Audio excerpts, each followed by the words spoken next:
వాక్యం నిమిత్తమై ప్రార్థన సహోదరి లతా కుమార్.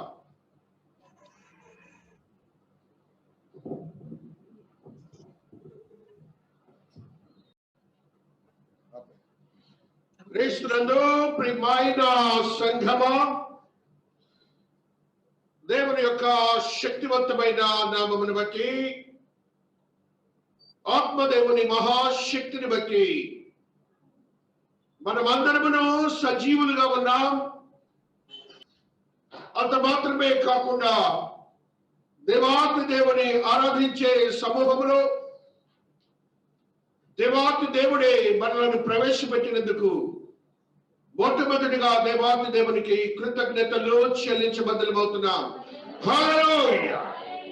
దేవుని మహాకృపను బట్టి, దేవాతి దేవుని మహాశక్తిని బట్టి మనము ప్రతినిత్యము పరిశుద్ధ గ్రంథము నుండి అనేకమైనటువంటి సత్యయుక్తమైన మర్మయుక్తమైన ఆత్మీయ బోధనలు ప్రతినిత్యము ధ్యానిస్తున్న క్రమములు ఆత్మదేవుడు మనతో మాట్లాడుతున్న కొన్ని సత్యాలను మన విశ్వాసతకు ఆత్మీయతకు భద్రపరచుకొని నిత్య జీవమునకు వారసులయ్యే యోగ్యతను మనం సంపాదించుకోవాలని పరిశుద్ధాత్మ దేవుడు ఈ దినమున కొన్ని సత్యాలను మనకు బోధిస్తూ ఉన్నారు. దేవునికి ఒకసారి స్తోత్రాలు చెప్పుకుంటున్నాం. హల్లెలూయా! హల్లెలూయా! శక్తివంతమైన నామమును బట్టి ఈ దిన వాక్యాన్ని మనం చూచి ఉన్నాం. స్వయాన దేవాతి దేవుడు మాట్లాడుతున్న మాటల్ని మనం చూస్తున్నాం.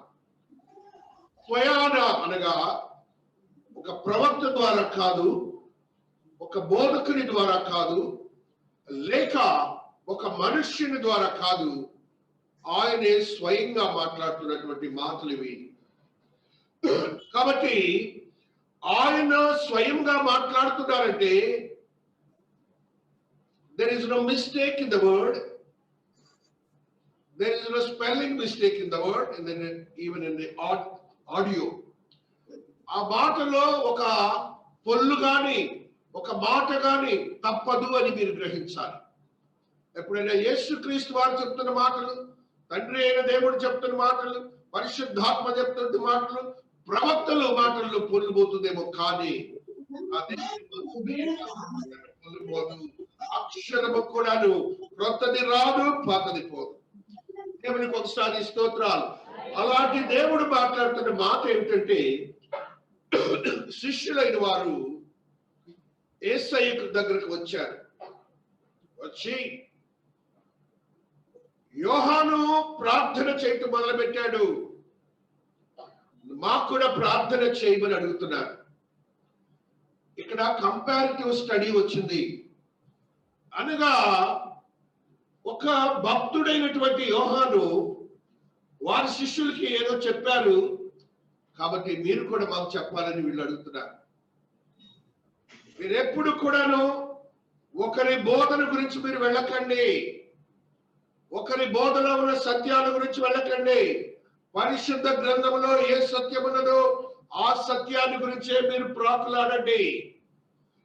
వీరిప్పుడు యోహాను నాకు చేస్తున్నాడు కదా స్వామి, మాకు కూడా ఒక ప్రార్థన నేర్పు అని అన్నప్పుడు దేవుడు అది కరెక్టే అని అదే చేయండి అని చెప్పాడా? Had he been told like that? No. అందువల్ల మనం నేర్చుకోవాల్సింది ఏంటంటే, మనం పరిశుద్ధ గ్రంథంలో ఉన్న సత్యాలను ఎరిగి అట్టి వాక్య ధోరణిలోనే మనం ప్రవేశించాలి.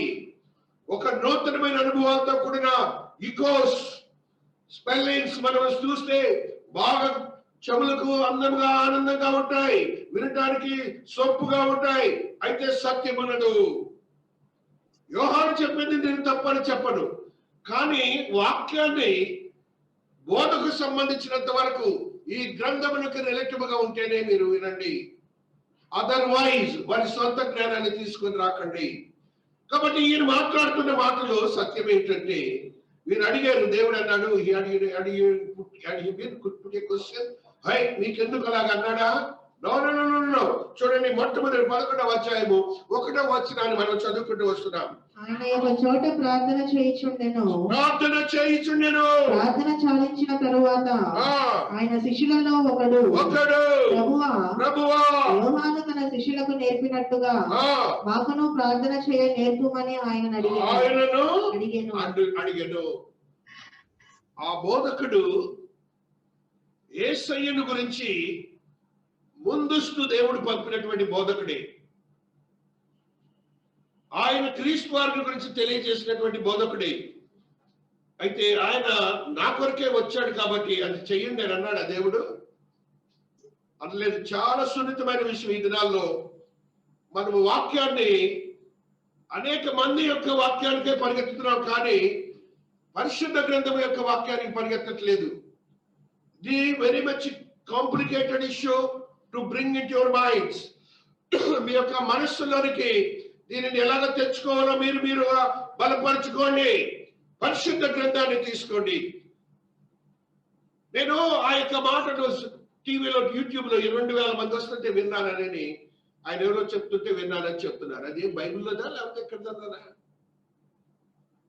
బైబిల్లోనే చెప్పేది.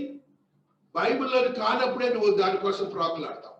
ఎందుకంటే స్వీట్ గా ఉంటుంది. బైబిల్లోని సత్యం ఎప్పుడు కఠినంగానే ఉంటుంది. సత్యము కఠినంగానే ఉంటుంది. లోకరీతిగా ఉన్న కథలు ఒక సులకంగా కనపడతాయి. ఒక భక్తుడు చెప్తున్న మాటని ఈ మధ్య కాలం మీకు చెప్తున్నాను. Don't do like that. మీరు వెళితే గ్రంథానికి సంబంధించినటువంటి వాక్యం ఉంటే you just proceed like that. అందరు టీచర్లు మనం 1వ తరగతి నుంచి డిగ్రీల వరకు చదివిన టీచర్లు అందరూ ఒకేలాగా చెప్పుంటారా? మీకు చెప్పుంటారు. వారి బాణిని బట్టి వారు చెప్తారు, కానీ అందులో సత్యాలు వారు చెప్పినటువంటి ఆ టీచర్ ఒక్కడే బాగా చెప్పాడని మనం అంటాం. అలాగనే వాక్యాన్ని మీరు ఎలా చేస్తే చెప్తున్నాడు. ఇప్పుడు నువ్వెళ్ళి ఏ చెప్పిన ప్రార్థన ఆయన దేవాది దేవుడు నాకంటే ముందు పంపాడు, ఆ ప్రార్థన మీరు కూడా చేసుకోండి అని చెప్పాడా? లేదు. ప్రత్యేకించి దేవుడు మాట్లాడుతున్నాడు. ఈ ప్రార్థన చేయండి. పరలోక ప్రార్థనని వారికి నేర్పినట్టుగా మనం చూస్తున్నాం. ఎ డిఫరెంట్ మాడ్యూల్ అనగా యోహాను ప్రార్థనలో ఏ విధమైన దేవునికి సంబంధించిన సత్యం కనపడలేదు, మనుషులకు చెప్పవలసిన సత్యం కనపడలేదు, దేవుడు ఈయనకు చెప్పిన సత్యం కనపడలేదు. కాబట్టి ఈయన సత్యాన్ని బోధించడానికి పరలోక ప్రార్థనని నేర్పించినట్లుగా మనం అక్కడ వాక్యాల్లో చూస్తున్నాం. అయిపోయిన తర్వాత పరలోక ప్రార్థన చెప్పారు. ఆ పరలోక ప్రార్థన మనం అందరము చేస్తున్నాం అనేదా మీరందరూ ఒకసారి ప్రశ్నించుకోండి. సంవత్సరాంతంలోకి వచ్చాం. పరలోక ప్రార్థన చివరిగా మనం ప్రార్థన అయిన తర్వాత ఈ ప్రార్థన చెప్తూ ఉంటాం. ఈ ప్రార్థనని ఆల్మోస్ట్ క్రైస్తవుడు అని చెప్పేవాడు బై హార్ట్ చేయాలంతే. ఈ మాటల్లో పొల్లిపోకుండా యేసయ్య చెప్పాడు ఈ ప్రార్థన. కొన్ని సంఘాలలో మేము పరలోక ప్రార్థన చేయమంటారు. ఎందుకు చేయరు నాకు అర్థం కాదు, కానీ దానిలో ఉన్న మాటలు ఏంటంటే మమ్ములను శోధనలో నుండి. యేసయ్యకి తెలీదా సాతానుడు మనకి శోధనలు కలిగజేస్తాడని? ఆ యేసయ్య బలం ఉందని ఆయనకి తెలీదా? ఎందుకు ఆ ప్రార్థన చేయమన్నాడు? శోధనలోనికి ఎవరు పడవేస్తారు మనల్ని? సాతానుడు పడవేస్తాడు. కాబట్టి సాతానుడు మన చుట్టూ అనగా లోకము చుట్టూ ప్రవర్తిస్తున్నాడు. సాతానుడు తన క్రియలను మనపై ఉంచడానికి ప్రయత్నం చేస్తున్నాడు. అట్టి స్థితిగతుల నుంచి మనం బయటకు రావడానికి ఈ మాటను దేవుడు తెలియజేస్తున్నాడు. ఆ మాటను చదువుత ఎక్కడ? మమ్మలను శోధనలో నుండి పలుకుడని. శోధన ప్రతినిత్యము శోధనే. ఏంటో శోధన తెలుసా? ఈ దినాల్లో కరోనా దినాల్లో నేను ఈ శోధన అందరి దగ్గర చూశాను. శోధన సాతానుడు క్రియేట్ చేస్తాడు. వద్దు, నువ్వు వెళ్ళొద్దు, బాగా సీరియస్ ఉంది, ప్రపంచం అంతా రోగం చచ్చిపోతావు, మీ పాస్టర్ చచ్చాడే. సాతానుడు క్రియేట్ చేసినటువంటిది అది. సాతానుడు అలాగ బలహీన చేస్తాడు. అందుకని ఏమన్నాడంటే నువ్వు ప్రార్థన చెయ్యి, మమ్మల్ని శోధనలోని పెట్టకుండా నీ దేవాలయానికి వెళ్ళి నిన్ను ఆరాధించే యోగ్యతను అనుగ్రహించాడు. ఆయన ఉన్నాడు కదా, ఆయన ఏదో విశ్వాసం ఉంది కదా మనకి. ఇలాంటివి సున్నితమైన విషయాలు అలాగే మనల్ని బలహీనపరుస్తాడు. అందుకని ఏం చేయాలి? మనము ఆ మాటను ఉపయోగించి ప్రార్థన చేయాలి. ప్రతి నిత్యము శోధనలోనికి ఉంటాం. ప్రకటనకారుడు ఈ మాటని ఈ మధ్య కాలంలో పరిశుద్ధాత్మ దేవుడు మనకు తెలియజేసి అనేక పర్యాయాలు చదువుకున్న ఈ మాటని ఈ దినాలు కూడా మనం ఒక పర్యాయం ఈ మాటను చదువుకుంటూ వస్తున్నాం. హల్లెలూయా హల్లెలూయా, స్తోత్రములు స్తోత్రములు. 2వ అధ్యాయంలో ఉన్న 13వ వచనాన్ని ప్రకటనలో చదువుకుంటూ వస్తున్నాం. సాతాను సింహాసనమున్న స్థలములో నీవు కాపురం ఉన్నావని నేను ఎరుగుదును. ఎవరు చెప్తున్నారు తల్లి ఈ మాటని? యేసయ్య చెప్తున్నాడు. ఎక్కడున్నామంటే మనం అందరము సాతాను సింహాసనం మీద ఇలా కూర్చొని ఉన్నాడు, ఒక రాజులాగా కూర్చొని ఉన్నాడు. ఆ సింహాసనమున్న స్థలంలో మనం ఏం చేస్తున్నామట? కాపురం ఉంటున్నామట. కాబట్టి ఆ సింహాసనం దగ్గర ఉన్నాం. కాబట్టి మనం ఏ మాత్రము కూడాను దేవుని అడిగితేనే ఆ శోధనలోంచి మనం తప్పిస్తాడు. ఒక వ్యక్తిని గురించి దేవుడు మాట్లాడుతున్నాడు. ఇక్కడ చూడండి ఏ రీతిగా మాట్లాడుతున్నాడు. నెక్స్ట్ చదువు తల్లి. మరియు సాతాను కాపురమున్న ఆ స్థలములో నా యందు విశ్వాసి అయి ఉండి, అక్కడ నా యందు విశ్వాసి అయి ఉండి నన్ను గూర్చి సాక్షి అయిన ఆయన గూర్చి సాక్షిగా నిలబడాలి. మనము సింహాసనం ఉంది, సాతానుడు ప్రలోభ పెడతాడు, మనల్ని శోధనలోకి తీసుకెళ్తాడు. నీ విశ్వాసము దృఢమైన విశ్వాసముగా ఉండాలి. ఏ విధమైన నిష్కపటము లేని విశ్వాసమై ఉండాలి. పరిశుద్ధమైన విశ్వాసం ఉండాలి. దేవుని యందు తొణికిసలాడని విశ్వాసం ఉండాలి. బలోపేతమైన విశ్వాసం ఉండాలి. అందుకని దేవుడు ఈ మాట మాట్లాడుతున్నాడు. మరలా చదువు తల్లి విశ్వాసం గురించి. నా యందు విశ్వాసి అయి ఉండి నన్ను గూర్చి సాక్షి అయిన అంతిపై అన్నవాడు అంతిపియా అని వాడి గురించి నా దేవుడు సాక్ష్యం ఇస్తున్నాడు. నీ గురించి ఆ సాక్ష్యం ఉందా? God is putting a question today with all of us. మనందరితో కూడాను ఈ మాటను దేవుడు సాక్షిగా జీవించాలి దేవుని కొరకు. దేవుడు మనల్ని అందుకనే ఆయన నిష్కలంకమైన రక్తమును ప్రోక్షించి శుద్ధీకరించి పవిత్రపరిచి ఆయన రక్తముతో నిన్ను సొంతగా చేసుకున్నాడన్న సంగతిని నువ్వు మర్చిపోతున్నావు. You are the individual of the God's personality. దేవునికి నువ్వు సొంతైన వాడవు. ఆయనకు ఆయన కుమారత్వమును అనుగ్రహించిన వాడవు. ఆయన నీ కొరకు రక్తమును ప్రోక్షించి ఆయన బిడ్డగా చేసుకున్న వాడు అన్న సంగతి నువ్వు మర్చిపోయావు. లోకమున ఎవరికి లేని యోగ్యత నీకు ఇచ్చాడు. నువ్వు దేవుని కుమారుడవు. నీ విశ్వాసం ఏమైంది? నీ ఆత్మీయత ఏమైంది? నీ యొక్క ఆత్మీయతతో కూడినటువంటి నిరీక్షణ ఏమైందని దేవుడు ఈ దినాన్ని మనల్ని ప్రశ్నిస్తున్నాడు. అందు తర్వాత వాక్యం చదివే తల్లి. మీ మధ్యను చంపబడిన దినములలో నీవు నా నామము గట్టిగా చేపట్టి. ఆ చంపబడిన దినములలో మనకు జరిగిన సంగతి మన కరోనా అనే దేవుడు మాట్లాడుతున్నాడు. చంపబడిన దినములలో అనేక మంది చంపబడ్డారు. కానీ నీవు అలాగ నిల్చున్నావని రేపు సాక్షి దేవాతి దేవుని యొక్క ఆ యొక్క జడ్జిమెంట్ డే ఒకటి ఉన్నదే, మనకు తీర్పు ఉన్నదే. ఈ దినాన్ని తీసుకొచ్చి నీకు చూపిస్తాడు అట్లా కంప్యూటర్లో. నేను ఒకసారి మీకు తెగులు పెట్టాను, ఆ రోజు నువ్వేమైంది నీ విశ్వాసము, నా కొరకు నువ్వేం చేశావు, నా దగ్గర అనేకమైనటువంటి మేళ్లను అనుభవించావు కదా అని దేవుడు రేపొద్దున ప్రశ్నించబోతున్నాడు. God is categorically speaking today with us. Where are you? How are you with me? అందరూ చచ్చిపోతుంటే నిన్ను బ్రతికించాను కదా అని రేపు అడగబోతున్నాడు. అందుకని ఈ మాటని ఆత్మదేవుడు ఈ సంఘానికి రాస్తూ మనకు గుర్తు చేస్తున్నాడు. అంత్యపైన వాడు మాత్రం దేవుని సన్నిధిలో నిలబడ్డాట. నేను మరణించినా కూడా నా దేవుడి కొరకే మరణిస్తానన్నట్ట. ఆ మరణించిన తర్వాత ఏమన్నాడు? చంపబడిన దినములలో నీవు నా నామమును గట్టిగా చేపట్టి నా యందు విశ్వాసమును విసర్జింపలేదని నేను ఎరుగుదును. విశ్వాసాన్ని విసర్జించుట. దేవుడికి మనకి సంబంధాలు ఏంటంటే మన విశ్వాసాన్ని ఆయన చూస్తూ ఉంటాడు అని మీరు గమనించండి. నీ భక్తిని దేవుడు చూస్తూ ఉంటాడు. ఆయన నిజమైన దేవుడని కదా మనం నమ్మాం. ఆయన సజీవుడైన దేవుడని కదా మనం నమ్మాం. ఆయన మన మధ్యన నివసించే దేవుడని కదా మనం నమ్మాం. మరి అలాంటి దేవుడు సర్వములో సర్వమైన దేవుడు, సర్వాంతర్యమైన దేవుడు, ఆయనకు జ్ఞానమునకు మించినటువంటి జ్ఞానవంతుడైన దేవుడు. ఆయన నీ యొక్క మనోగతాన్ని తెలుసుకునలేడా? సాతానుడు తన హృదయములో అనుకొనెను. సాతానుడు తన హృదయములో అనుకొనినప్పుడు దేవాతి దేవుడు దానిని చూడలేదా? అది నీకు తెలియదా? అది నీకు అర్థం కావట్లేదా? దేవునికి నీ హృదయంలో ఉన్న హృదయ రహస్యములన్నీ ఆయనకు తెలుసని నీకు తెలియదా? వెంటనే దేవాతి దేవుడు సాతానుని ఆకాశ మహాకాశం నుండి గాలిలోనికి తరిమి వేసిన సంగతి నీకు తెలుసు కదా.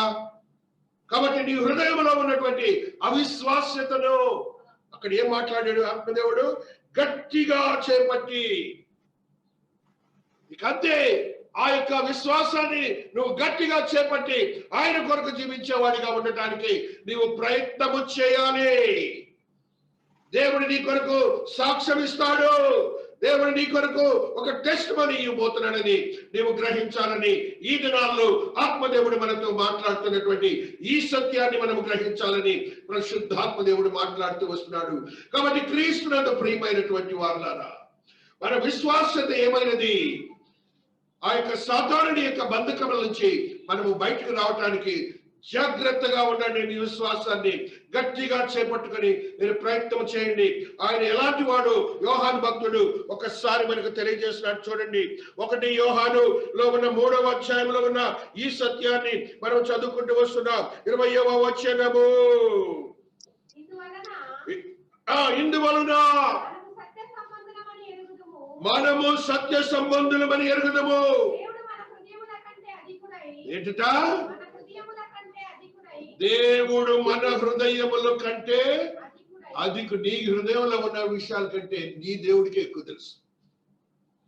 నీకు తెలియని విషయాలు నీ దేవుడికి తెలుసు.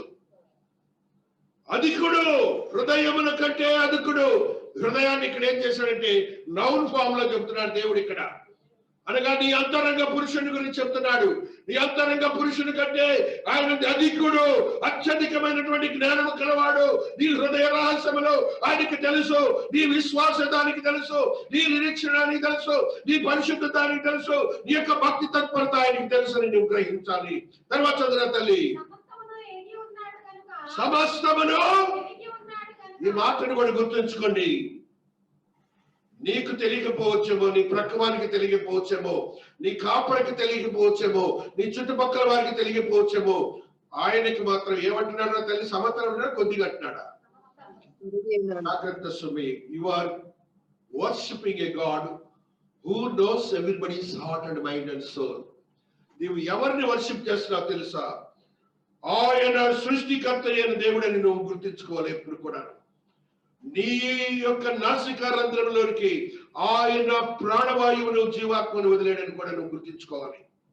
You are a special, you are a unique personality out of the world. ఈ లోకములో నువ్వు ప్రత్యేకించబడిన వాడవని నీవు గమనించావా? అందుకనే దేవుడు చెప్తున్నాడు, శోధనలో నుండి ఏం చేయమంటున్నాడు? తప్పించమని అడుగుతున్నాడు.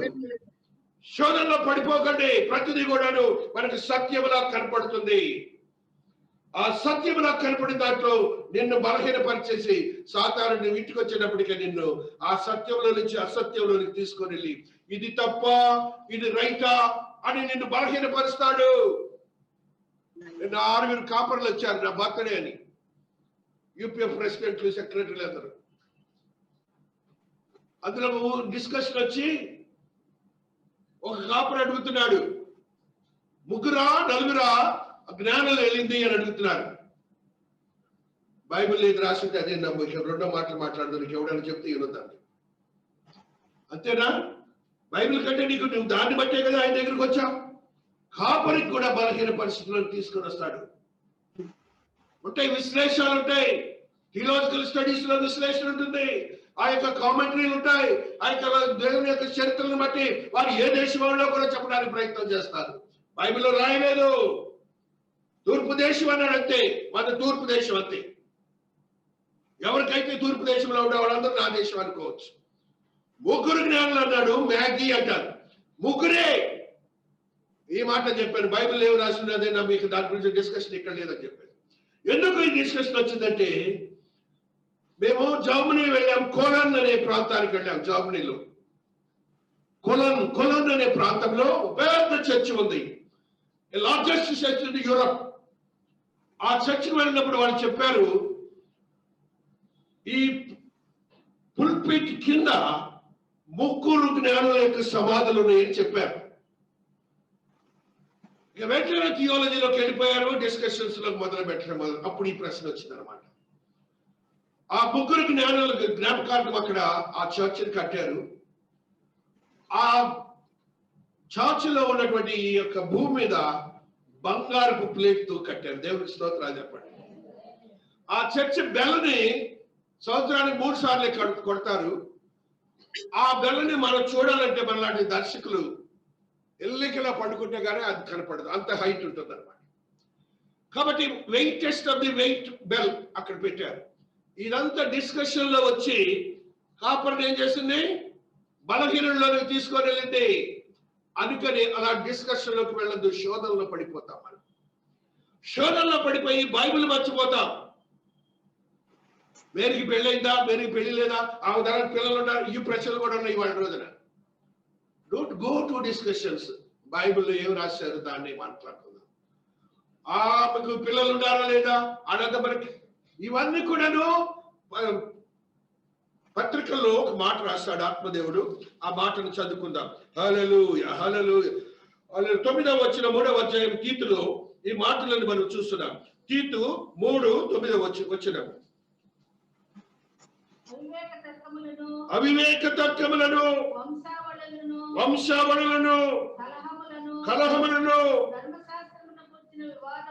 ధర్మశాస్త్రమును గూర్చిన వివాదములను, నిష్ప్రయోజనమును, వ్యర్థమునై ఉన్నవి కనుక వాటికి దూరముగా ఉండము. మత భేదమును కలిగించు మనుష్యునికి బుద్ధి చెప్పిన తరువాత విసర్జించుము. మార్గము తప్పి కొనిన వాడై దాంట్లో పాపం ఉందని కూడా గమనించండి, శిక్ష ఉందని కూడా గమనించండి. 2 మార్లు చెప్పండి, just leave it, leave it. విసర్జించబడ్డారు అటువంటి సాంగత్యాన్ని. Don't go to that extent. సాతానుడు మనల్ని బలహీనపరుస్తాడు. వాక్యంలోనే మనం సిద్ధపరిచి ఉందాం. అందుకని దేవాతి దేవుడు శోధనలో పడకుండా అనే మాటని ప్రార్థనలో మీరు వాడుకోవాలి. ఆ మాటను వాడుకోండి. దేవుడు చెప్పాడంతే. దాంట్లో no denomination, no structures, no other ways. కాబట్టి ఆ మాట ద్వారా మనం సాతాన్ని జయించవచ్చు.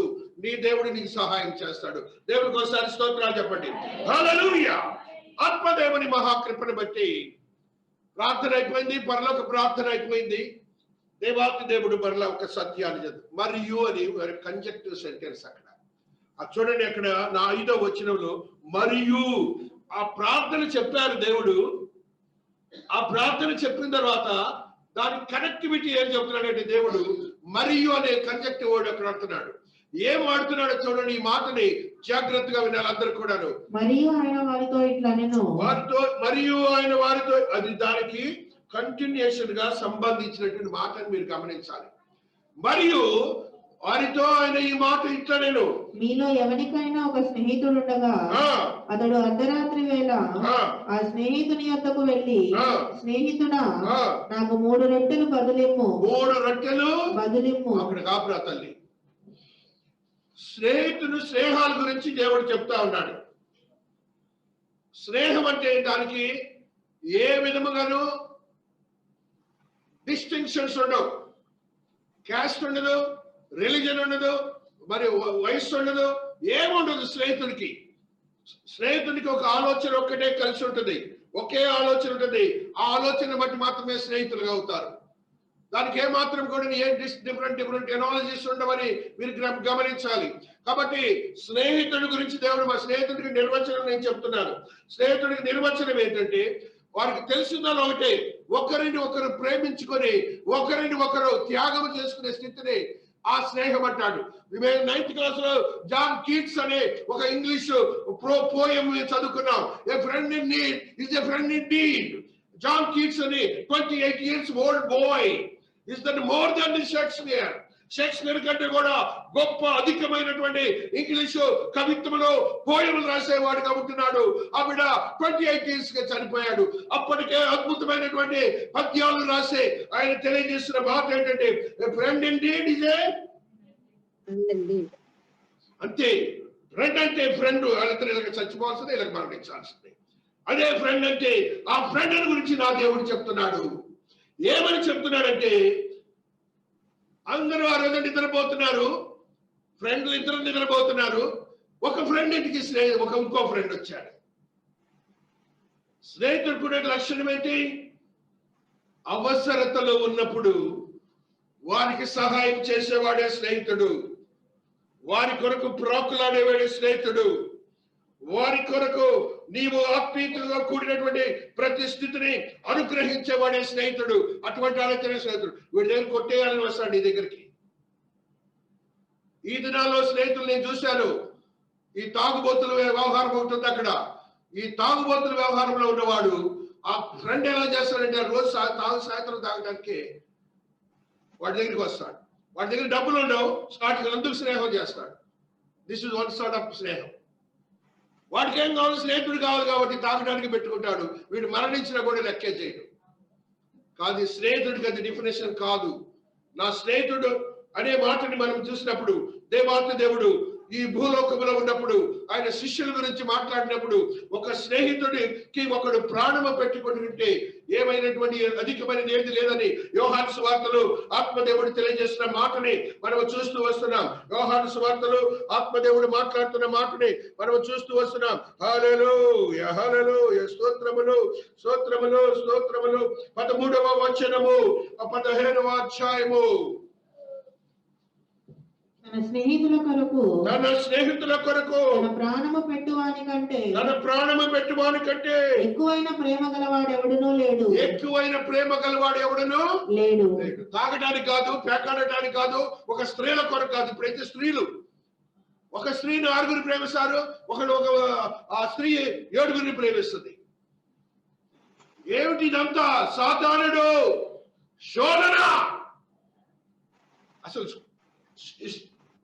డెఫినేషన్ కే విరుద్ధమైన స్నేహాలు ఇది. సాతానుడు ఆ విధంగా యవ్వనస్తులందరినీ కూడా మరణానికి గురి చేస్తున్నాడు. They are just dying. Why? Because సాతానుడు చేస్తున్న క్రియలలోనికి బందీ అయిపోతున్నారు. అందుకని స్నేహితుడు డెఫినేషన్ ఏంటంటే వాడు ఎలాంటి వాడైనా కూడా ప్రాణం పెట్టాల్సిందంతే. అటువంటి వాడే స్నేహితుడిని గుర్తించుకోండి. ఒకరిని అవసరతలు ఒకరు తీర్చేవాడు. ఎవరికి తప్పు నీతిని గురించి ఆ స్నేహం ఉంటుంది, కానీ అనీతిని బట్టి మాత్రం ఆ స్నేహం ఉండకూడదు. చేస్తే అలాంటి స్నేహాలు చేయండి. నా బాల్య దశలో ఉన్న స్నేహితులు కూడా ఇప్పుడు నా దగ్గరికి వస్తున్నారు. బాల్య దశలో స్నేహితుడు కూడా ఈయన నేటికి నాతో స్నేహం చేయటానికి ఏమీ పోలేదు. వారు ఎవరో కాదు, బ్రాహ్మణులు, క్షత్రియులు. వారు ఎప్పుడు కూడా నాతోనే జీవించేవారు. ఏ విధమైన వ్యత్యాసం లేదు స్నేహంలోని. వారు నాకంటే పెద్ద అధికారులుగానే అయ్యారు, నాకంటే చిన్న అధికారులుగా ఉన్నారు. ఏ మాత్రం కూడాను స్నేహంలో అలాంటి పరిస్థితి ఉంటుందని మీరు గమనించాలి. ఒక సీతారాధన్ బ్రాహ్మణ్ కలీగ్ ఉండేవాడు. నా పేరుని బట్టి ఇంట్లో పేరు విన్నాడు. మా చిన్నాన్న గారు ఒకసారి పిలవట బుజ్జి అని. ఇక స్నేహితుడు అయ్యండి అంటాడు నన్ను జోక్కి, బుజ్జి అని చెప్పి నేను జర్మనీ వెళ్తున్నాను, ప్రార్థన చేయి. దేవుడు నమ్ముకోలా, కానీ నా ప్రార్థనలో శక్తిని నా దేవుడు ఆ బిడ్డకి తెలియజేశాడు. సీతారాం అలాగనే నేను ప్రార్థన చేస్తానని చేస్తే ప్రార్థనలో ఏ మాటలు విన్నాడు. విని ఆయన జర్మనీ వెళ్ళి కొడుకు దగ్గర కొంతకాలం ఉండి చేసే సాఫ్ట్వేర్ ఇంజనీర్ అనుకున్నాడు. తిరిగి వచ్చిన తర్వాత 3 నెలల తర్వాత, నువ్వు ప్రార్థన చేసావే, ఏమే అంటాడు. ప్రార్థన చేసావే, కరెక్ట్ గా జరిగిందే. దేవుడికి స్తోత్రాలు చెప్పమని, కృతజ్ఞత ప్రార్థన చేయమని చెప్పాడు. మరి దట్స్ కాల్డ్ ఫ్రెండ్షిప్. నేను కందుకల మీద జాబ్ చేస్తుంటే నాకు వంట రాదు కాబట్టి మా వంట చేసి పెట్టేవాడు. నీకే స్వీట్ ఇష్టం కదే, ఇది కాఫీ కొట్టాడు. నీకు ఇష్టం కదే, నాకు స్వీట్ చేసి పెట్టేవాడు. పళ్ళాన్ని కడిగి పెట్టేవాడు. నాకు ఇక్కడేం రాదని నాకు తెలిసిపోయింది. స్నేహం అంటే అది. మా ఇద్దరు మంచాలు, అక్కడ ఆయన మంచం ఉంటుంది, నా మంచం ఇక్కడ ఉంటుంది. నీ దేవుడు నువ్వు ప్రార్థించుకుని, నా దేవుడు నీ ఇద్దరు ప్రార్థన చేసుకుని. కాబట్టి స్నేహితుడు అంటే భేదాలు ఉండవు, వ్యత్యాసాలు ఉండవు. అనుభవించామది. దండిభక్త నరసింహారావు అని ఉన్నాడు, ఘంటసాల గారి చెల్లెల కొడుకు. నా బాల్య దశలో స్నేహితుడు వారికి కూడాను. కాబట్టి క్రీస్తునందు ప్రియమైనటువంటి స్నేహితుడు అంటే ప్రాణము పెట్టేవాడిగా ఉండాలని, వ్యత్యాసాలు ఏదో మన దగ్గర పొందాలని ఉండేవాళ్ళు ఉండకూడదు. ఆ స్నేహాలు చేయకండి. దేవుడి దినాన్ని మాట్లాడుతున్నాడు. అటువంటి స్నేహము దేవునికి ఇష్టం లేదు. ఆయన స్నేహితుడిగా ఉండాలంటున్నాడు. ఆయన స్నేహితుడిగా ఉండి నీ కొరకు మరణించాలని చెప్తున్నాడు అని చెప్తూ ఆయన చెప్పినటువంటి ఈ విషయంలో మీరు గమనించాలి. మరియు ఆయన వారితో ఇట్లా, నేను మీలో ఎవరికైనా ఒక స్నేహితుడు ఉండగా అతడు అర్ధరాత్రి వేళ ఆ స్నేహితుని వద్దకు వెళ్ళి, స్నేహితుడా నాకు 3 రొట్టెలు బదులివ్వు. ఇద్దరు పడుకున్నారు. మరియు కొత్త స్నేహితుడు వచ్చినప్పుడు చెప్తున్నాడు ఈ మాటని. ఈయన దగ్గరికి వచ్చాడు. ఈయన ఆయన అడుగుతున్నాడు. దేవుడు మన యొక్క స్టైల్ ఆఫ్ లివింగ్ గురించి చెప్తున్నాడు. చూడండి, స్నేహితులకు ఉండవలసిన భావోద్రేకాల గురించి చెప్తున్నాడు. నా పిల్లలు నిద్రపోతున్నాడు, డోంట్ డిస్టర్బ్ అని చెప్పడు. అనగా త్యాగం అన్నది స్నేహితులను గుర్తించండి. అనగా నువ్వు అధికముగా ప్రేమించే బిడ్డలను కూడా లెక్క చేయదు స్నేహము. అదే స్నేహము, అదే స్నేహము. ఆ స్నేహంతోనే మనం జీవించాలి. కానీ ఏ విధమైనటువంటి స్థితిగతులు ఉండకూడదు. దేవుని యొక్క మహోన్నతమైన మహాకృపను బట్టి దేవుడి దినాన్ని మనతో మాట్లాడుతున్నాడు. స్నేహితులు కొట్టవలసినటువంటి లక్షణాల గురించి మాట్లాడుతున్నాడు. నువ్వు అలాంటి స్నేహితుడిని ఎన్నిక చేసుకో. కానీ నీ గురించి, నీ దగ్గర ఉన్నటువంటి ఏదైతే ఎక్కువ ఉన్నదో దానిని సంపాదించుకోవడానికి స్నేహం చేసేవాడిని నువ్వు అర్థం చేసుకో.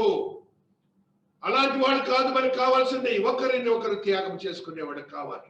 ఆ స్నేహమే నిన్ను ఎల్ల వేళలా కాపాడుతుందని నీవు గ్రహించాలని ఆత్మదేవుడు చెప్తుండగా ఆయన చెప్పిన మాటను చూడండి. ఆ 7వ వచనం చదివిన తల్లి. అతడు లోపలనే ఉండి నన్ను తొందర పెట్టవద్దు, తలుపు వేసి ఉన్నది, నా చిన్న పిల్లలు నాతో కూడా పండుకొని ఉన్నారు, నేను లేచి ఇయ్యలేనని చెప్పునా. దేవుడు వేసిన ప్రశ్న చూడండి. దేవుడు వేసిన ప్రశ్న ఇది.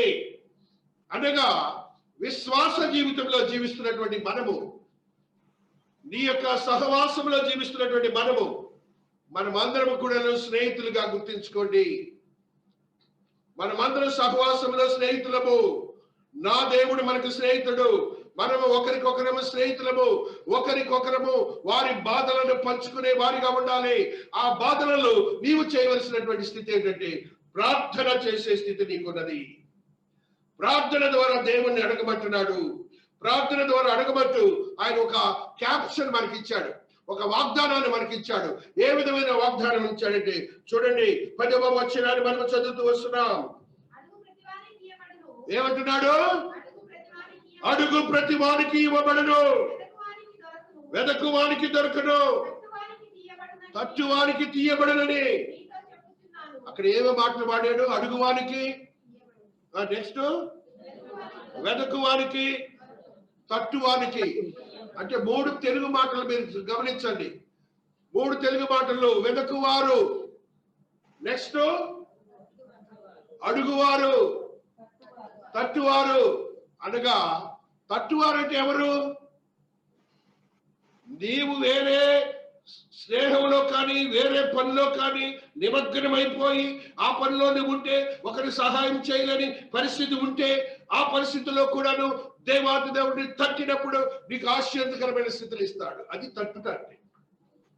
వెదకుడంటే నీ పర్సనల్, నీకు నువ్వుగా దేవుని దగ్గరికి వెళ్ళే పరిస్థితి. అడుగుట నీ పర్సనల్ గా దేవుని నీ హృదయంలో చేయటం అడగాలి. ఈ 3 లేకుండా విశ్వాస జీవితం లేదు. నువ్వు ఎప్పుడైనా ప్రార్థన చేసావా? కాపరు అక్కడే ప్రార్థన చేస్తాడు అనుకుంటారా? ఎవడు ప్రతి వారికి అన్నాడా? కొంతమందికి అన్నాడా? విశ్వాసకి అన్నాడా? లేకపోతే కాపరికి అని రాశాడు ఇక్కడ? అందరి చేతుల దేవుని స్తోత్రాలు చెప్పండి. Everybody is having right to pray the God. ప్రతి ఒక్కరికి ప్రార్థన చేసే హక్కుని దేవుడు ఇచ్చాడు. చిన్నపిల్లలకు అయితే పెద్దవాళ్ళ వరకు. మీరెవరు కూడా వెనకాడవద్దు. దేవుని అడగండి, పొందండి, అంతే. ఏదైనా కుటుంబంలో కానీ ఈ శరీరంలో కానీ ఏ సమస్య ఉన్నా కూడాను నా దేవుడు అనుగ్రహించగల ఏకైక దేవుడు ఆయన నామము నజరేయుడైన యేసు క్రీస్తు ప్రభువు వారు. దేవునికి స్తోత్రాలు. హల్లెలూయా. అంత గొప్ప దేవుని మనము కలిగి ఉన్నప్పుడు ఆయన చెప్తున్న మాట ఏంటంటే ఏదన్నా అడగండి దేవుడు ఇస్తాడు. ఏ మాత్రము కూడా మీరు వెనకాడద్దు. ప్రార్థనలో పవర్ ఉంది. ప్రార్థనలో పవర్ ఉంది, శక్తి ఉన్నది. నీ ప్రార్థన ద్వారా అద్భుతమైన కార్యాలు జరగవచ్చు. నీ ముందున్నటువంటి ప్రవక్తలు మూడు సంవత్సరాల కాలం వర్షం కురవద్దని ప్రార్థన చేస్తే దేవుడు సృష్టిని సైతం ఆపేశాడు. మరలా నాకు వాన కావాలని అడిగాడు, 3 సంవత్సరాల కాలం వర్షం ఇచ్చాడు దేవుడు. సృష్టిని కూడా ఆపగల శక్తి నీ ప్రార్థన కూడా నువ్వు ఎందుకు గమనించలేకపోతున్నావు? ఎందుకు ఇంకా బలహీనుడు అవుతున్నావు? నీలో నీతి లేకపోతే అది బలహీనత వస్తుంది. నీతి ఉంటే you will stand for the god and you will be getting all the blessings from the heavens. దేవుడు పంపించగలడు. ఒక భక్తుడు ప్రార్థన చేసినప్పుడు సూర్య చంద్ర నక్షత్రాదులు ఒక రోజు సైతం ఆగిపోయినాడు. అక్కడే time had been stopped over there. God can stop even the sun, moon and heaven and earth about the prayer what you have done. ఈ ప్రార్థన బట్టి సృష్టిని కూడా దేవుడు ఆపగలడు. దేవుడు it has been written in the books. నా దగ్గర ఒక బుక్ ఉన్నది. ఈ యొక్క యెహోషువ ఆపిన రోజున సర్వ సృష్టి కూడా ఆగిన స్థితి హిస్టారికల్ గా అది had been proved in it. Archaeological department had proved that. కాబట్టి క్రీస్తునందు ప్రియమైనటువంటి వారులారా, నువ్వు ప్రార్థన చేయటానికి ఎందుకు వెనకాడుతున్నావని దేవుడు ఈ దినాన మనతో మాట్లాడుతున్నాడు. ఎందుకంటున్నాడంటే నేను స్నేహితుడు కదా, నేను నీకు స్నేహితుడు కదా, నేను నీకు ఇస్తాను కదా అన్నాడు. అందుకనే దేవాతి దేవుడు అద్భుతమైనటువంటి శక్తివంతమైన ఆ దినములలో ఆ యొక్క ఆరాధన క్రమము విగ్రహారాధన చేసినటువంటి అబ్రహామును పిలుచుకున్నప్పుడు అబ్రహాముతో దేవుడు మాట్లాడుతున్నాడు. నీవు నాకు స్నేహితుడవు అని మాట్లాడి అబ్రహామునకు దేవాతి దేవుడు అనుగ్రహించిన కృపను బట్టి ఆయన కుమారుడైనటువంటి ఆ యొక్క లోతుకు సంబంధించినటువంటి విషయంలో ప్రార్థన చేసినప్పుడు గోజాడి స్నేహితులతో గోజాడినట్టు ఆయన కుమారుడికి మరణం నుంచి తప్పించిన స్థితి మీ అందరికీ తెలుసు. That is the power of the prayer. God can do wonderful things in your life. నువ్వు ఎందుకు ఆ రీతిగా ఉంటున్నావని, నీ అవిశ్వాసంతో జీవిస్తున్నావని పరిశుద్ధాత్మ దేవుడు మాట్లాడుతూ ఉన్నాడు. విశ్వాసంతో దేవుడితో చేపట్టి గట్టిగా ఉండండి, అపవాదిని తరిమి వేయండి అని చెప్తూ ఆయన మరి యొక్క సత్యాన్ని మనకు అనుగ్రహించాడు. అదే అధ్యాయంలో చూడండి 13వ వచనము. పరలోకమందున మీ తండ్రి నన్ను అడుగు వారికి పరిశుద్ధాత్మను ఎంతో నిశ్చయముగా అనుగ్రహించును.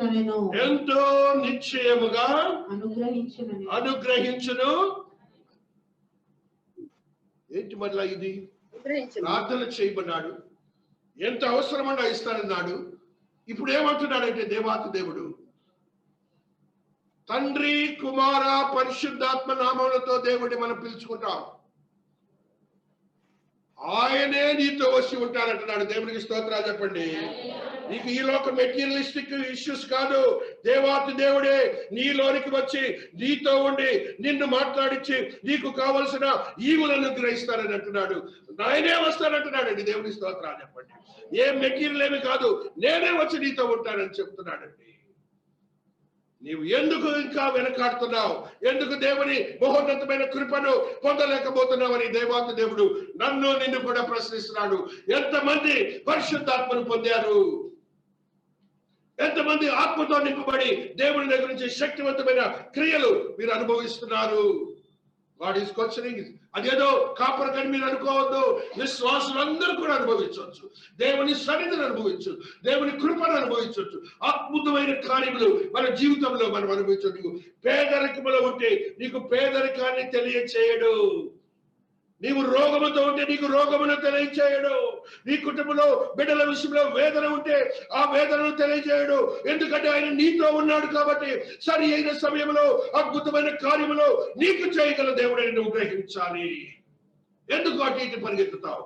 నీ యొక్క శక్తి దేవునితో తెలియజేసి ఆ శక్తిని పొందాలని దేవాతి దేవుడు తెలియజేస్తూ ఉన్నాడు. తద్రీతిగా దేవుని అడిగి పొందటానికి నీలో ఉన్న ఆత్మ ద్వారా నువ్వు అడిగినప్పుడు శక్తివంతమైన క్రియలు దేవుడు చేస్తాడని పరిశుద్ధాత్మ దేవుడు మనకు తెలియజేస్తున్నాడు. ఒక సత్యాన్ని మనం చదువుకుంటూ వస్తున్నాం. హల్లెలూయా.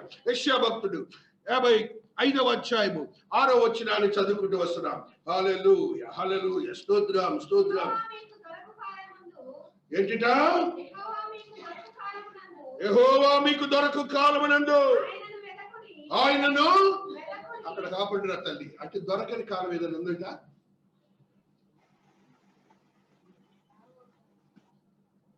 దొరకని కాలం ఏమైనా ఉందంటారా? ఇప్పుడు మీకు దొరికిన కాలం. దేవునికి స్తోత్రాలు చెప్పండి. ఇది మీకు దొరికిన కాలము. ఆయన ఎల్లవేళలా ఉంటాడు. ఈవిడ 2 రకంలో కూడా ఉంటాడు, 1000 పాలనలో ఉంటాడు. ఎప్పుడు ఉండే దేవుడు ఆయన. నీ దగ్గరకు వాక్యం వచ్చినప్పుడు నిన్ను ఆయన ఏమంటున్నాడు? యెహోవాను నీకు దొరకు కాలమందు. ఇప్పుడు ఏం చేయాలి? మీరు వెతకటం అంటే ఏం చేయాలని చెప్తున్నారు. కుర్చీల కింద ఉన్నాడు, అక్కడ ఉన్నాడండి. నీ హృదయంలో ఆయన నువ్వు నా దగ్గర ఉండి స్వామి తాకండి, అడుగుతాండి, అడగండి, ఇవ్వండి. దేవుడు ఇస్తాడండి. నేనండి నీకు సాక్ష్యం, నేనండి నీకు సాక్ష్యము. ఆయన అడిగాను, నాకు ఇచ్చాడు, నేను పొందాను, నేను అనుభవించాను. మీరు అనుభవించండి ఆయన్ని. నెక్స్ట్ చదివిన తల్లి వేడుకొనడి. మనం చేయాల్సిన పనులు ఒకటే. నీతో ఉన్నారు. వేడుకొనట అనే తెలుగు మాట మీకు తెలుసు కదా. వేడుకొనట అంటే ఏంటి?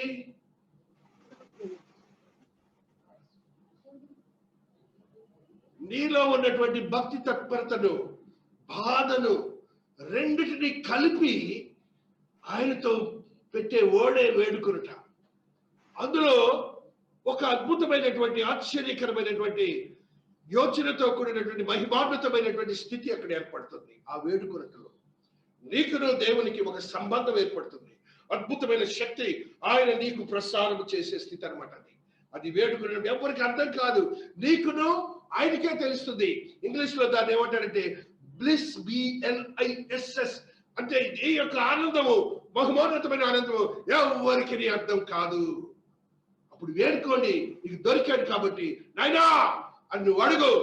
శక్తి ప్రసారం చేస్తాడు ఆయన. శక్తిని ప్రసారం చేస్తాడు. నువ్వేమవుతున్నావో నీకు తెలియదు. నీలో ఉన్నటువంటి ఆ యొక్క ఆత్మీయ స్థితి ఏమవుతుందో నీకు తెలియదు. అభివృద్ధి చెందిపోతా ఉంటుంది. ఆయనకు సమీపం అయిపోతుంటావు. దేవుని యొక్క శక్తిని పొందుతావు. నెక్స్ట్ చదువున తల్లి. భక్తిహీనులు తమ మార్గమును విడవలెను, దుష్టులు తమ తలంపులను మానవలెను. వారు యెహోవా వైపు తిరిగిన యెడల ఆయన వారి యందు జాలిపడును. ఇంత గొప్ప దేవుడిని ఎక్కడైనా చూసామండి? ఎక్కడైనా చూసామా? ఎక్కడా చూడలేదు. క్షమించే దేవుడు, కనికరించే దేవుడు. ఆయనను మనం వదిలిపెట్టి తెలుసుకొని కూడా మనం ఆయన దగ్గరికి ఎందుకు వెళ్ళలేకపోతున్నాం? ఇంత పవర్ ఉంటే దేవుణ్ణి మనం ఎందుకు పొందలేకపోతున్నాం? ఎందుకంటే మీరు ఆ 2 అవర్స్కే దేవుని పెట్టుకోకండి. మీ లైఫ్ అంతా నా దేవుడు అనుకోండి. God can do wonderful things in your families. God can do wonderful things in your families. I should have to say every prosperity in my boys and girls in the church. దేవునికి స్తోత్రాలు. హల్లెలూయా. ఇర్మియా గ్రంథము 29వ అధ్యాయము 13వ వచనాన్ని చదువుకుంటూ వస్తున్నాం. హల్లెలూయా, హల్లెలూయా. మీరు నన్ను వెతికిన యెడల, మీరు నన్ను వెతికిన యెడల, పూర్ణ మనస్సుతో నన్ను గూర్చి విచారణ చేయని యెడల, మీరు నన్ను కనుగొందురు. నన్ను నేను మీకు కనపరుచుకొందును. ఆయన ఏమంటున్నాడు చూడండి. నేను వచ్చి నీకు కనపడతానని చెప్తున్నాడు కదండి. నన్ను, ఆ తెలుగు వర్డ్ మీరు వినండి సరిగా. నన్ను నేను, ఈ మాట తెలుగు మాట చూడండి. నన్ను నేను, ఈ మాట first person and third person రెండు పర్సన్స్ చెప్తున్నాడు ఆయన. నన్ను నేను కనపరుచుకుంది అంటే నీకంటే ఎంతో తగ్గి మాట్లాడుతున్నాడండి ఆయన. నీకంటే తగ్గి ఆయన మాట్లాడుతున్నాడు. ఏమంటాడు? నన్ను నేను నీకు కనపరుచుకొందును. ఏంటండి నీకు వచ్చి అట్లా కనపడతాడంట ఆయన వచ్చి. దేవుడు నీకు కనపడతాడంటండి. దేవుడికి ఒకసారి స్తోత్రాలు చెప్పండి. అంత మంచి దేవుణ్ణి మనం కనుగొని వేదన దుఃఖమే అంటాం, కానీ మనకి వేదన దుఃఖం లేదు, అది కూడా మీకు తెలియదు.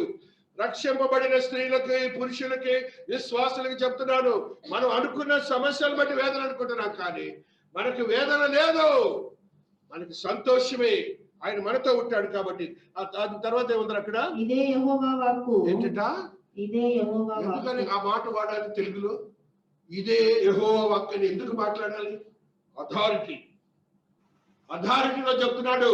నిజే దేవుడినైనా నేను మీకు చెప్తున్నాను, వినండి. ఆయన చెప్పిన మాటల్లో అథారిటీ ఉన్నది. ఆ అథారిటీతో ఆయన చెప్తా ఉన్నాడు. కాబట్టి ఇంత ఇదే మనుషుడి వాక్య లేకపోతే ఒక ప్రవక్త అన్నాడు అక్కడ. ఎందుకు ఆయన మాట చెప్పాలి? బైబిల్ చదివేటప్పుడు సున్నితంగా చదవండి. You just pierce your mind towards the word. గొచ్చండి మీ మనస్సుని. You just pounce on it. దాని మీద ఇలాగ పడండి. దేవుడు నీతో మాట్లాడి నీతో జీవిస్తాడు. అంత గొప్ప దేవుడు మనం కలిగి ఉండి బలహీనమైన పరిస్థితులకు వెళ్తున్నామని పరిశుద్ధాత్మ దేవుడు ఇది నాడు మాట్లాడుతున్నాడు. దేవాత్మ దేవుడు మనకు అనుగ్రహించిన యోగ్యకరమైన ప్రవచనాన్ని ఒకసారి చదువుకుంటున్నా చూడండి. 50,000 భక్తులు చెప్తున్నాడు అద్భుతమైన మాటలు మనకు తెలియ. 7వ అధ్యాయం హల్లెలూయా, 2వ అధ్యాయం 28వ వచనము. హల్లెలూయా హల్లెలూయా.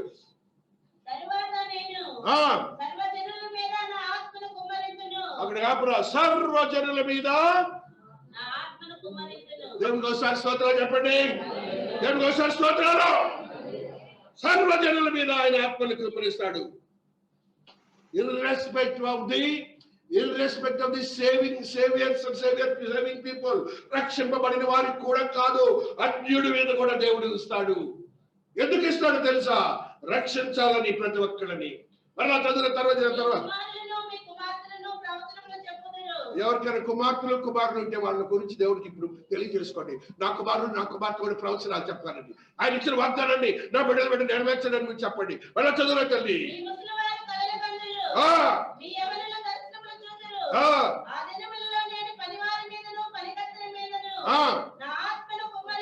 నా ఆత్మను కుమ్మరించును.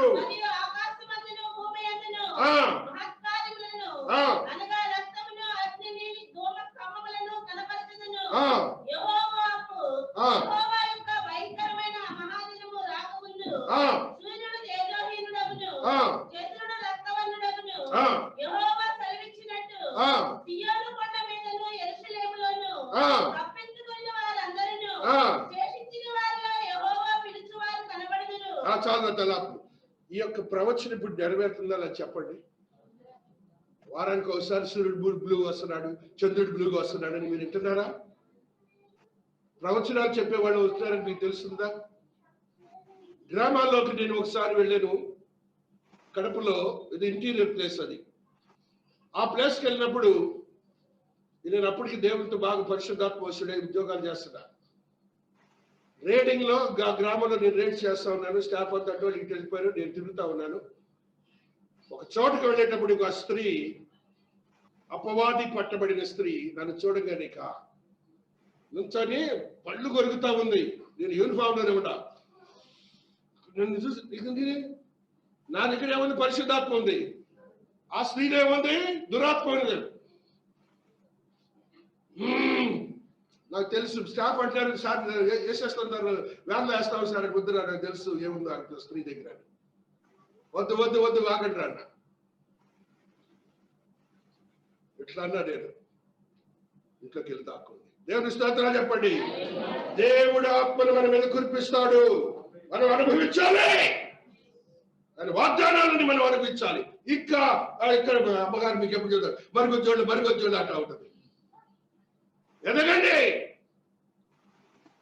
ఏంటిట ఆయన ఏం చేస్తాడ? కళలు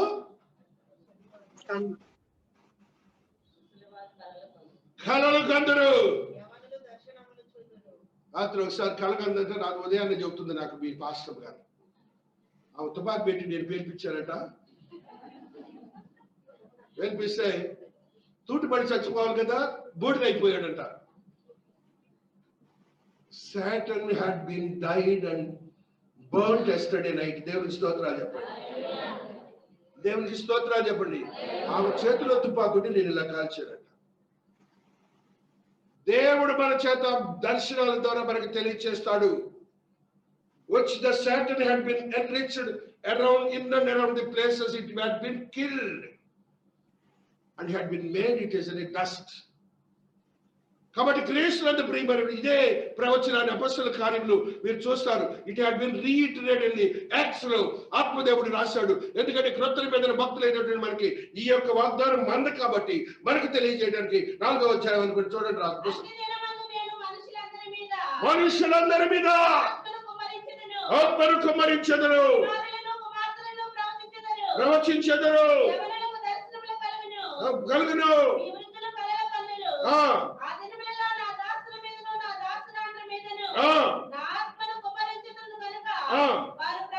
చాలా తల్లి same it has been reprinted in this acts.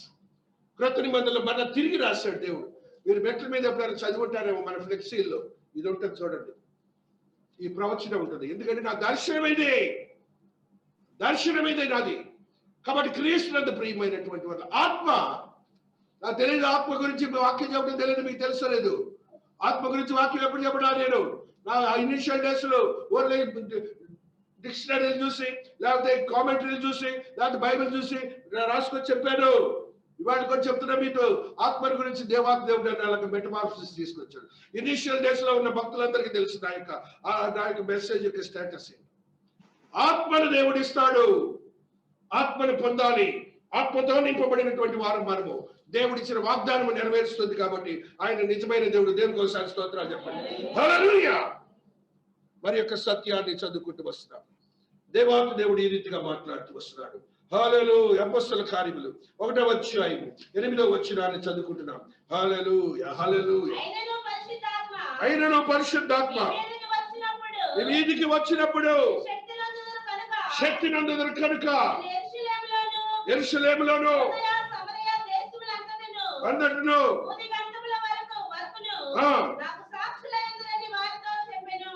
దేవుడు ఏం చేస్తాడు? మిమ్మల్ని బలోపేతం చేస్తాడు. ఆత్మదేవుడు. ఆ బలోపేతం చేసినప్పుడు నువ్వు ఏ ప్రదేశంలో కూడా నువ్వు ఒక పిచ్చివాడిలాగా ఎగురుతావు, ఒక పిచ్చివాడు అయిపోతావు, వాళ్ళకి విరుద్ధమైనటువంటి మనిషి అయిపోతావు. నటన కాదది. ఆయనను భరించే స్టేజ్ సంపాదించుకోవాలి. ఆయన మనలోకి రాగానే నీలో కొద్దిగా పాపం ఉన్నా దోషం ఉన్నా నువ్వు అనేక ఎగిరిపోతా ఉంటావు. ఆ స్టేజ్ నుంచి నువ్వు నిలబడే నిబ్బరంగా ఉండే స్టేజ్కి రావాలంటే నీ నీతి ఎప్పుడు కూడా ఇలా పరిశుద్ధపరచబడినప్పుడు నువ్వు స్టాండర్డ్ ఇలా నుంచుంటావు.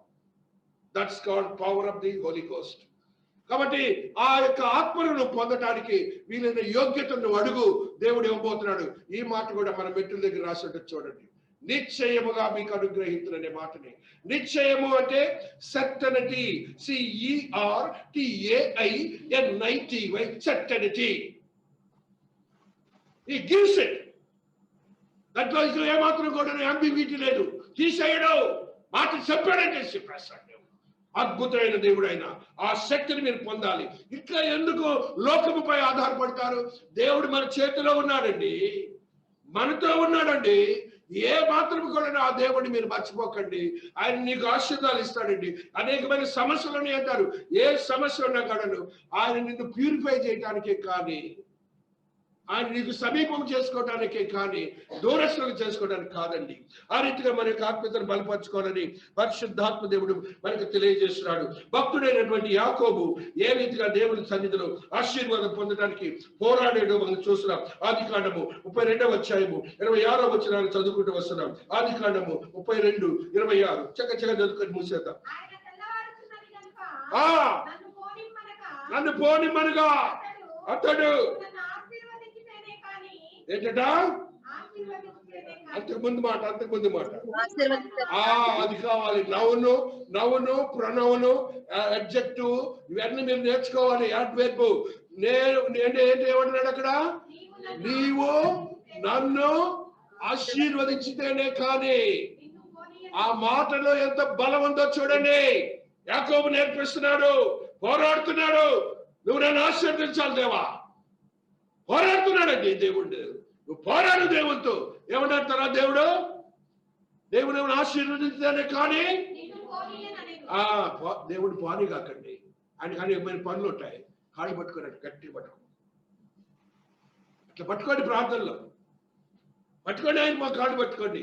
దేవుడు ఎక్కడికి పోడు, నిన్ను ఆశీర్వదిస్తాడు. అలాగా ఆశీర్వాదాలు పొందాడు. ఆ రీతిగా ఆయన పేరే మార్చాడు దేవాత దేవుడు. ఇశ్రాయేల్ అని పేరును పెట్టాడు. ఇవాటి కూడా ఇశ్రాయేల్ అని పేరు ఉంది. దేవునికి స్తోత్రాలు చెప్పండి, దేవునికి స్తోత్రాలు చెప్పండి. ప్రపంచాన్ని వణికించే జనాంగంగా చేశాడు ఆయన బిడ్డలందరినీ. దేవునికి స్తోత్రాలు. హల్లెలూయా. అది నా దేవుని యొక్క శక్తి. దాంట్లోకి you just have to pounce your mind, pierce your heart and mind and soul in the word. ఇవాటి కూడా ప్రపంచాన్ని ఏలుతున్నారు ఇశ్రాయేలీలు. ఆయన బిడ్డలు 12 గోత్రీకులు కూడా అదే ఆశీర్వాదం నీ బిడ్డలకు కూడా ఇస్తాడు. నువ్వు ప్రార్థన చేయి. నీకున్న సమస్యలు ఇంట్లో ఏమైనా ఉండొచ్చు. దేవుడికి నీకు ఏకాంతం ఉన్న ప్రదేశాన్ని ఎన్నిక చేసుకో. దేవుడికి నీకు ఏకాంతం ఉన్న ప్రదేశాన్ని ఎన్నిక చేసుకో. దేవుడితో మాట్లాడు. దాంట్లో ఏమో ఈ లోకల్ గా ఉన్న సోషల్ లోకల్ డిస్టర్బెన్సెస్ ఏముండవు. దేవుడు అద్భుతమైన శక్తిని నీకు అనుగ్రహించబోతున్నాడు. అట్టి స్థితి నీకు ఉంది కదా ఇక్కడ. అందుకని ఇక్కడ ఆయన చెప్పిన మాట ఏంటంటే, బిడ్డలందరినీ పంపించేశాడు, సంతానం అంతరినీ పంపించేశాడు, ఒక్కడిగా మిగిలిననే మాటను మీరు అక్కడ చూస్తారు. అది ఆయన ఒక్కడిగా మిగలటానికి కాదు, నీవు ఒక్కడిగా దేవుని ఆరాధించడానికి. నీవు ఒక్కడిగా ఉండే ప్రదేశాన్ని ఎన్నిక చేసుకో. దేవుడి శక్తివంతమైనటువంటి ఆత్మను నీకు అనుగ్రహించి ఇశ్రాయేలుగా మార్చిన యాకోబుని నీకును ఆశీర్వాదాలు దయచేస్తాడని ఆత్మదేవుడు తెలియజేస్తాడు. నిర్గమకాండము విజ్ఞాపన ప్రార్థన చూడండి, 31వ అధ్యాయము 32వ అధ్యాయము 31వ వచనం చదువుతున్నాం. మోషే భక్తుడు ప్రార్థన చేస్తున్నాడు. ఏ రీతిగా ప్రార్థన చేస్తున్నాడో చూడండి. మోసెస్ అయ్యో పాపము చేసిరి, అయ్యో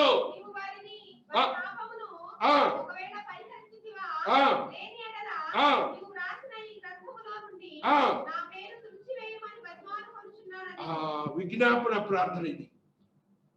తప్పు చేసిన వారి గురించి, పాపం చేసిన వారి గురించి, దేవునికి ఇష్టం లేని క్రియ నీకు తెలుసుంటే ఆ వారి గురించి నువ్వు ప్రార్థన చేయి, కానీ విమర్శించొద్దు, నువ్వు తోసిపడేయొద్దు.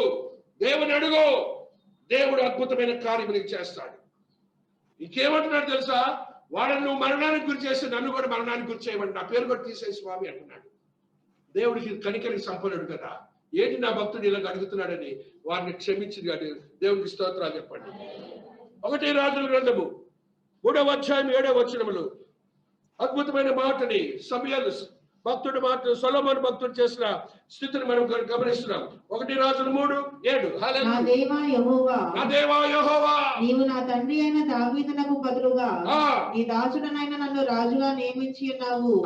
అయితే నేను బాలుడను, కార్యమును జరుపుటకు నాకు బుద్ధి చాలదు. నీ దాసుడనైన నేను నీవు కోరుకొనిన జనుల మధ్య ఉన్నాను. వారు విస్తరించి ఉన్నందున వారిని లెక్క పెట్టుటయు వారి విశాల దేశమును తనిఖీ చేయుటయు అసాధ్యము. ఇంత గొప్పదైన నీ జనమునకు న్యాయము తీర్చగలవాడు ఎవడు?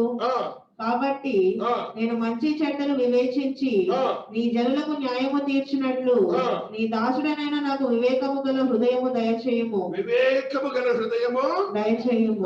ఇది ఒక మెటీరియల్ కాదు, ఒక వస్తువు కాదు, ఇవ్వటానికి దేవుడు హృదయాన్ని జ్ఞానము వివేకములతో నింపే హృదయాన్ని ఇచ్చే దేవుడు కూడా ఆయనే. ఇవాళ రోజున ప్రపంచంలో ఇవన్నీ ఒకప్పుడు కనిపెట్టినయే, మనం ఇప్పుడు అనుభవిస్తున్నాయన్నీ మనం కనిపెట్టినయే. మీరు గమనించాలి. ఈ మైక్ మనం కనిపెట్టుకున్నదే, ఈ ఇల్లు మనం కనిపెట్టుకున్నదే, ఈ మేడలు మనం కనిపెట్టుకున్నవే, ఈ ప్రపంచంలోని వస్తువులన్నీ మనం కనిపెట్టినవే. ఇది దేవుని జ్ఞానం అని గ్రహించండి. ఇంకా ఆయన దగ్గర అద్భుతమైన జ్ఞానం ఉన్నది. ఇవాటి కూడాను తెలియక ఆ యొక్క సైంటిస్టులు, ఆ యొక్క ఆర్కియాలజిస్టులు అనేక మంది ఎంపర్లాడుతున్నారు, కానీ ఏమో అర్థం కాలేని పరిస్థితిలో ఉన్నారు. స్టిల్ ఆయన జ్ఞానాన్ని ఇస్తున్నాడు. ఆ యొక్క టచ్ ఫోన్ అన్నారు, అంతకంటే గొప్ప ఫోన్లు అంటున్నారు, రేడియోలు అన్నారు, అంతకు ముందు టీవీలు అన్నారు, రకరకాలుగా వచ్చేసినాయి. ఇది రోజుకి కొద్ది జ్ఞానం ఇస్తున్నాడు. ఇంకా రేపు జ్ఞానం, ఇంకా అధికమైన జ్ఞానం ఉన్నదని మనం పొందడానికి దేవుడు ఇవ్వబోతున్నాడు. అట్టి జ్ఞానం కొరకు దేవుని ప్రార్థించండి. దేవునికి ఒకసారి స్తోత్రాలు చెప్పండి. హల్లెలూయా. నా బిడ్డలందరికీ జ్ఞానం అనుగ్రహించబడును గాక. ఆమేన్. హల్లెలూయా. 2 కొరింథీ 12వ అధ్యాయములు ఆత్మదేవుడు మాట్లాడుతున్న మాట 8వ వచనము.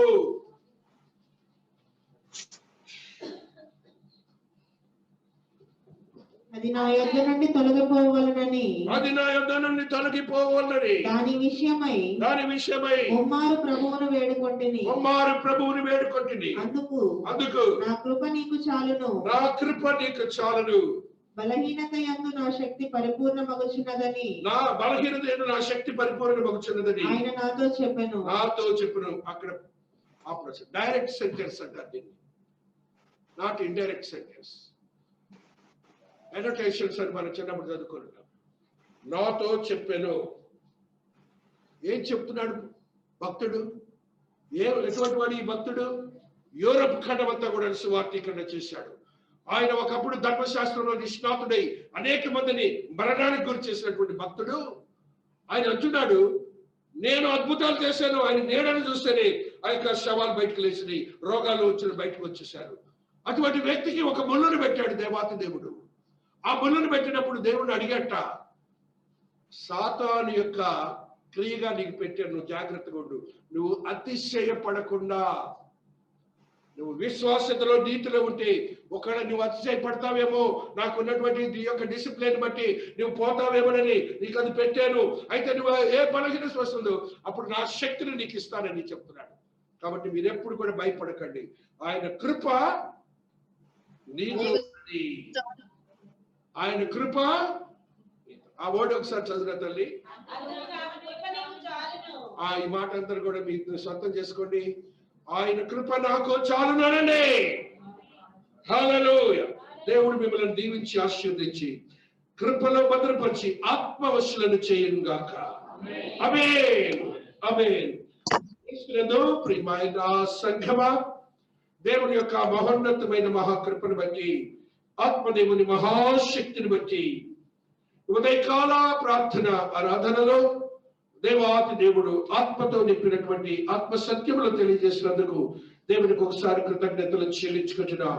హల్లెలూయా. ఆయన శరీరము, ఆయన రక్తమును మనము స్వీకరించబోతున్నాం.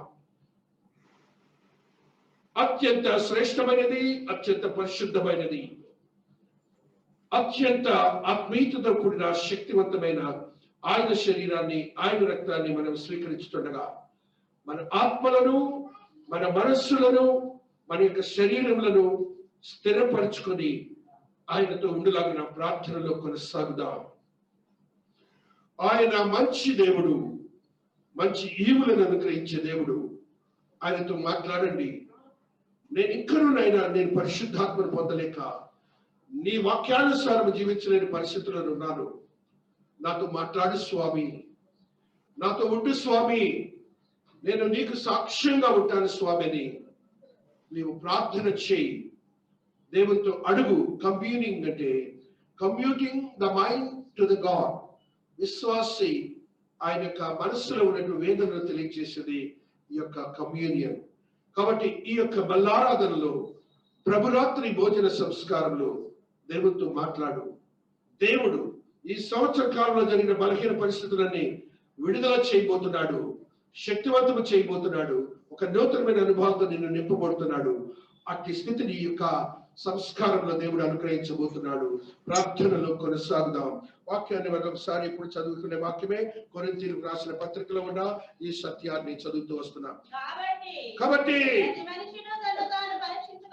పరీక్షించుకొనవలెను, అలాగు చేసి ఆ రొట్టె తిని త్రాగవలెను, వివేచింపక శిక్షావిధి కలుగుటికే. కాబట్టి మనం శిక్షకు పాత్రలు కాకూడదు.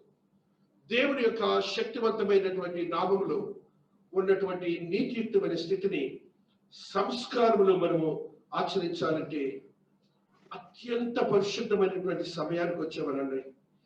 ఆ అత్యంత సమయంలో కుమారుడైనటువంటి యేసుక్రీస్తు ప్రభుల వారు పంపినటువంటి వేరొక ఆదరణకర్తని మనతో ఉన్నాడని మీరు యోచించండి. ఆయన నిన్ను తద్రీతిగా నడిపించులాగిన మీ యొక్క శరీరాన్ని, మీ యొక్క ఆత్మని, మీ యొక్క మనస్సును ఆయనకి తెలియచేయటానికి మీరు స్థిరపరచబడినటువంటి మనసుతో ఉండండి.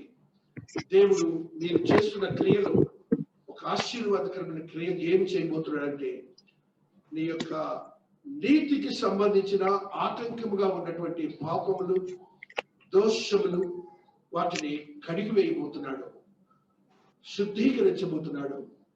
ఆయనకు నీవు అతి సమీపమైనటువంటి స్వరూప్యాన్ని కలిగించుకోబోతున్నావు.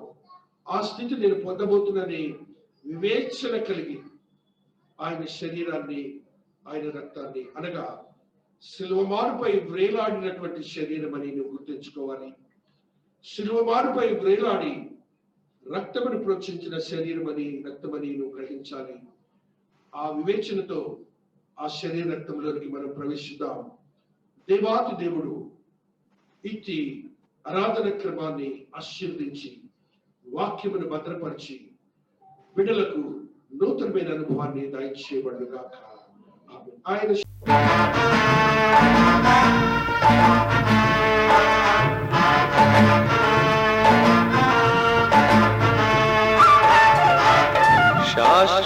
శాశ్వతమైనది నీవు నాయన చూపినా